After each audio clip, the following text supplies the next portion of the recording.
I've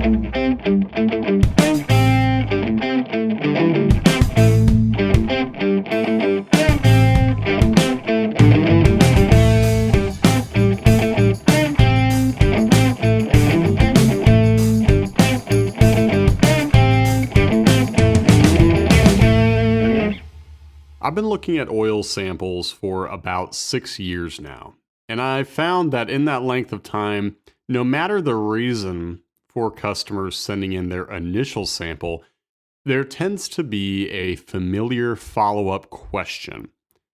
Now, this applies to reports both with good news or bad news, even something in between, and that is, when do I check back?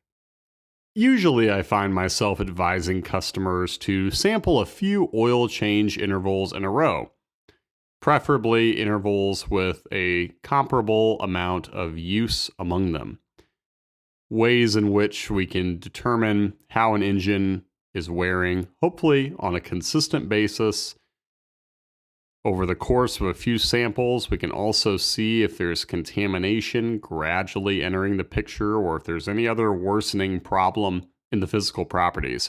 But after customers develop trends, it's not a necessity to check back every single time, although that is an ideal way to catch a problem in the early stages.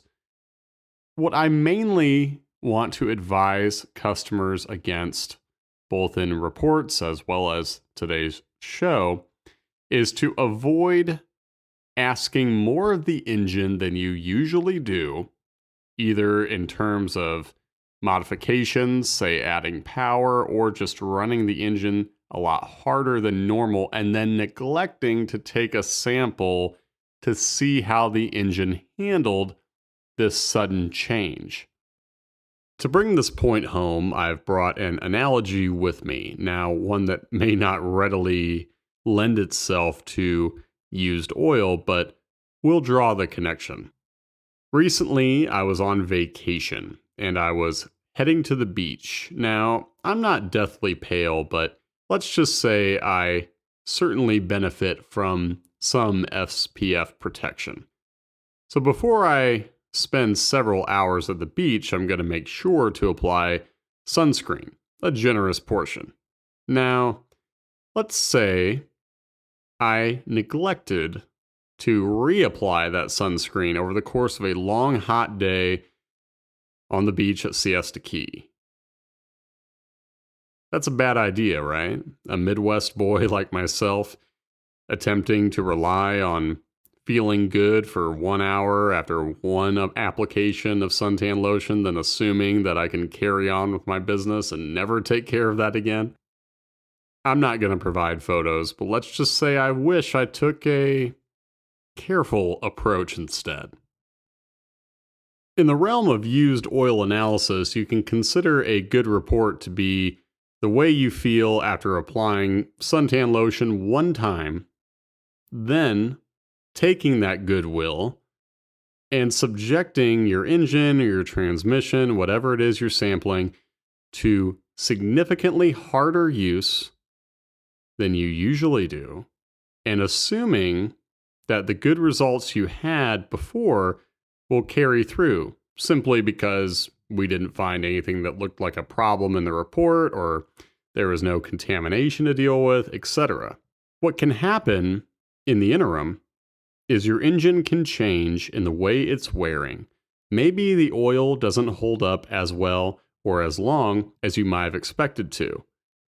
Whether you're going to the beach and enduring the Florida sun in 90+ degree heat for a long time, exposure that is far different from what you generally ask of your skin when you're sitting in the confines of your home or at the office, it's not much different than when you have an engine being asked to do one kind of use consistently, say steady RPMs on the highway, and then suddenly asking that engine to handle autocross or track days or a tune, adding significantly more horsepower, maybe adding in aftermarket parts, and then not checking back to see how things go. These scenarios are a lot alike.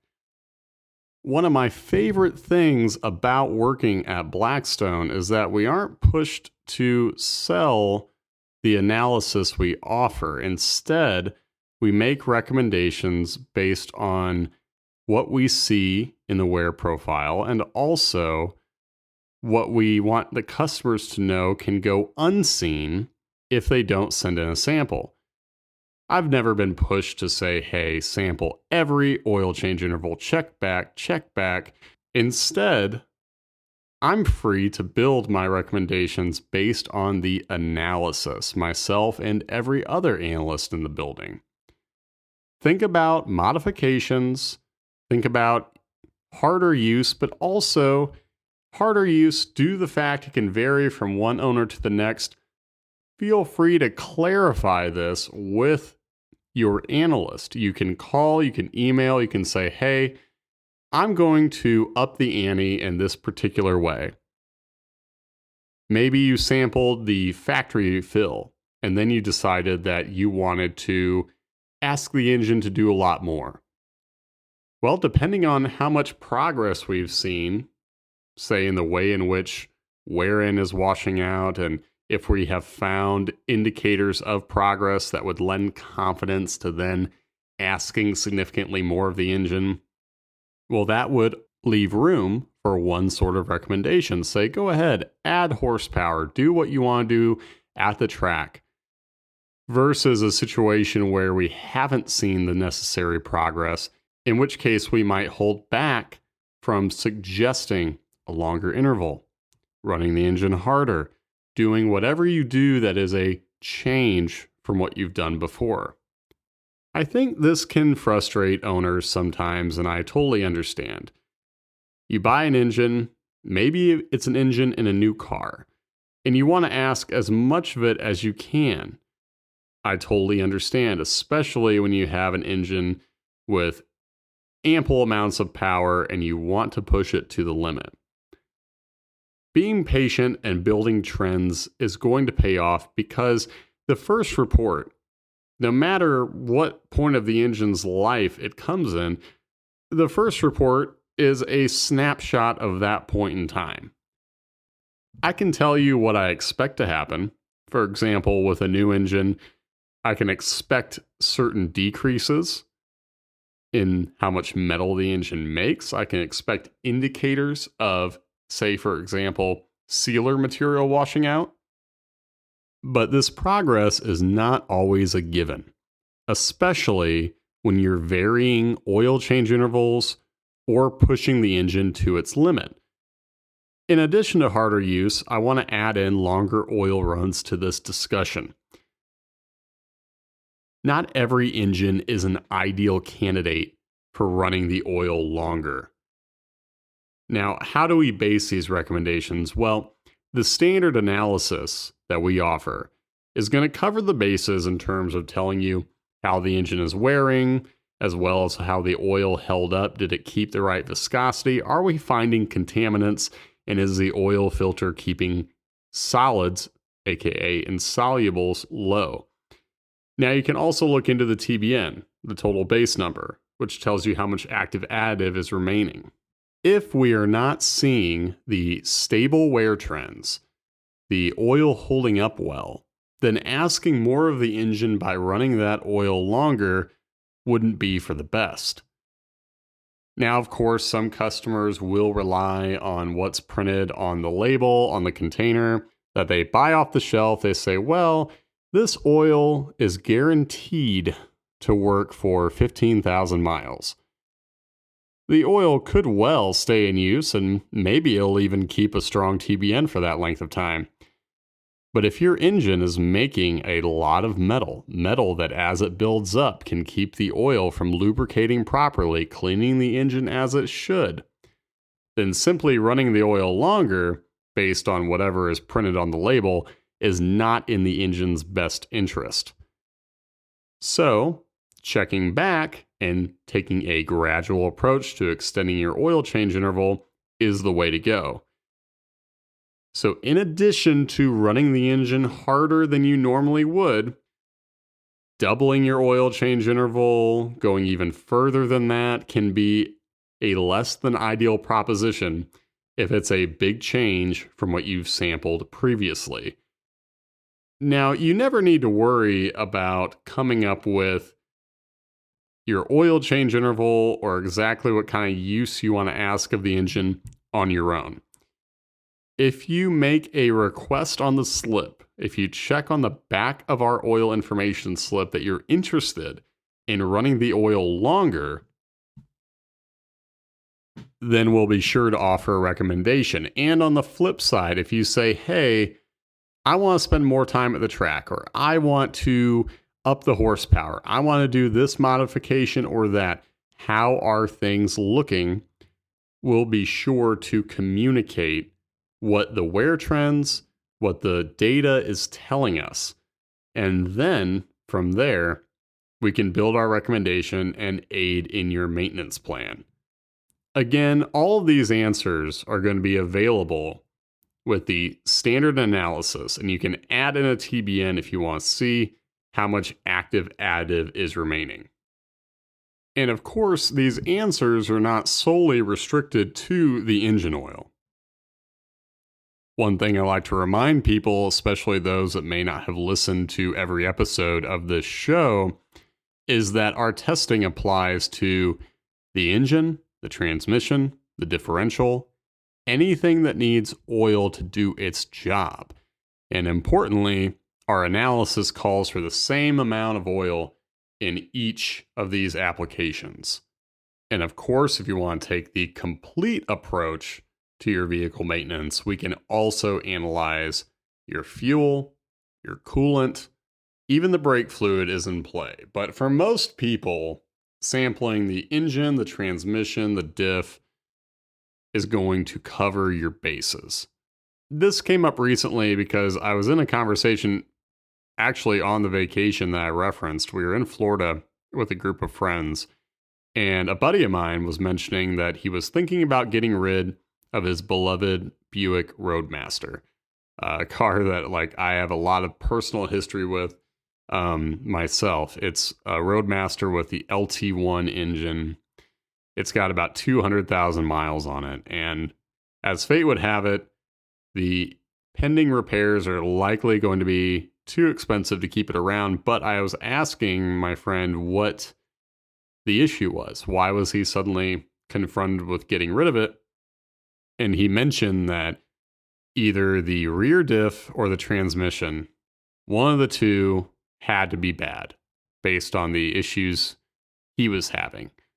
And he wasn't in a position to find out on his own with his current, maintenance experience what was up, and tearing into the internals was just a bridge too far. But I was listening, and of course, someone who has years and years of experience looking at oil samples, I thought to mention, well, could you take a sample? Could you check and see if it's the diff or if it's the transmission? We can check both of them. And that is a way in which oil analysis can prove so crucial. So we'll be in talks to find out if we can get samples from the differential, from the transmission, and see what the results show. We'll start off with a comparison to averages for each type of system. We'll see how much metal it's been making for how many miles the transmission oil, the differential oil have been in use, and we'll see how the oil has held up. And with any luck, we'll be able to steer this Roadmaster to upwards of 200K. The owner is one who is very careful with the maintenance and is diligent about changing the fluids, about keeping this Roadmaster on the road. So be excited to see what we can learn. But that's a point I wanted to bring up today because I think a lot of listeners might not know the analysis can be applied well beyond the engine oil. We're known primarily for the engine oil, but as any dedicated owner knows, there's a lot more to keeping your vehicle on the road, your aircraft in the air, boat in the water, so on and so forth. We cover all of that with our standard analysis. Now I have what may or may not become a recurring segment. depends on how many of these precious nuggets of maintenance advice I stumble across. But I saw a video where maybe a mechanic, I'm not sure, but he was recommending when to change the oil, which I always have fun with these recommendations just because they're rarely based on any factual data whatsoever. But I had fun with the comments on this one because some users really disagreed with the video. And so he was suggesting when to change the oil. The first comment in response was, quote, "When the oil goes dark, change it." Which I think any diesel engine owner would really respond well to. I'm being sarcastic. Oil darkens just by doing its job, right? And it can darken just by mixing with oil from the past fill. Anyone who carefully monitors the engine oil may notice the oil becoming darker than usual, but it will darken just by doing what it should. And if you change it as soon as it gets dark, such as, just by accumulating the soot that normally builds up in diesels, well, that would be a bit preemptive. Don't rely strictly on the eye test. Rely on metals, rely on contaminants, the physical properties, etc. If you simply change the oil based on appearance alone, you're kind of throwing aside all of the important data which can allow you to run the oil longer. Now, changing the oil early is never a bad thing, but don't feel like the eye test alone needs to be your guide. There's so much more beyond what meets the eye when it comes to engine oil, and keep in mind that darkening as it does its job does not equal the oil being bad. Next up, we have, quote, "I go by the viscosity," unquote. Now, if the customer is actually measuring their viscosity with a lab, that's great. Again, if that's based on the eye test, very deceiving. Especially, if you take a sample of warm engine oil, remember, it's thicker when it's cold. If you sample it when it's warm, it's easy to think that it's thinner than it should be. And also, if the viscosity is low or if it's a bit high, neither outcome is necessarily a bad thing. Some engines harmlessly, and I emphasize harmlessly, shear the oil down. Smaller turbocharged engines, even some diesels like the 6.0 Power Stroke. Listen, if a viscosity is a little low or a little high, you need to look at the surrounding factors. If a viscosity is a bit low, and if it's an engine that's known to shear it, or if the low viscosity is not related to harmful contamination, or if the oil's still working well, providing adequate lubrication based on everything else we're seeing in the analysis, you don't need to change it just based on viscosity. And I'm talking about all of this because we can analyze the oil for you without you changing it. So you can get a look at this just by sampling through the dipstick tube with a vacuum pump if you want to satisfy your curiosity. But I would just stress that if you are looking at the viscosity, especially with the eye test, it doesn't necessarily speak to whether you need to change the oil. Go beyond that. Find out if the viscosity, say if it's a bit high and you used any additive like Lucas, which will harmlessly thicken it. That's not the only additive. There are others too. Keep in mind that slightly high viscosity, slightly low viscosity, go beyond that. And you can determine if you should really change the oil or not. That wraps up today's show. The more comments I come across are kind of fun. I mean, again, I'm not trying to just stumble upon or make fun of people who are trying to honestly take care of their motors. But at the same time, if I come across a comment in the public domain that is not necessarily being helpful to owners, then I don't see any harm in discussing it, especially based on what we see in analysis. So when I see samples where the customer mentions it's dark and I don't see any actual issue with it, then I'll be sure to let them know that the dark color alone was not damning. And on the flip side, viscosity, same thing. If I see a low or a high viscosity, I will explain in the report whether or not that looks like it's related to an issue. It simply not always is. These are both scenarios where used oil analysis is truly a guide. So, if you are not familiar with sampling your engine oil, if you don't know how much you need, it's 3 ounces. We have a free kit available on our website. You can also use a container of your own as long as it's clean and dry. And we will walk you through the results just right on our oil information slip, what it is that you hope to learn. And we will relate the findings to your question as best we can. The oil doesn't hold every answer, but you can believe that if you are suspicious of a problem related to poor wear, contamination, or the oil filter, the air filter not working effectively, then we will determine the answer through analysis.